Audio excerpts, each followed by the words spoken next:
Alors, dans cet exercice, on se proposait de comprendre le classement et la classification des êtres vivants par les scientifiques en essayant de classer le tiroir à sous-vêtements. Donc on part du principe qu'on a un tiroir qui contient tous les sous-vêtements et à l'intérieur de ce tiroir, on veut classer nos sous-vêtements. Donc dans ce premier tiroir, on va mettre une première boîte pour séparer les chaussettes des caleçons.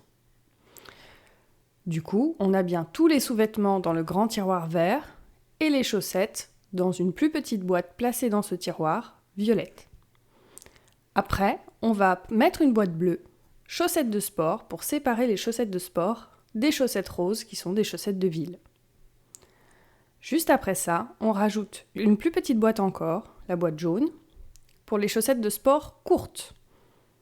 Et enfin, on va rajouter une dernière petite boîte dans la boîte jaune pour les chaussettes de sport courtes et rouges.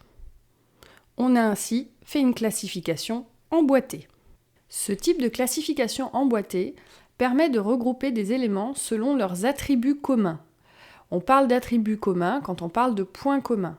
Donc si on reprend, dans la boîte verte, tous les éléments avaient pour attribut commun d'être des sous-vêtements.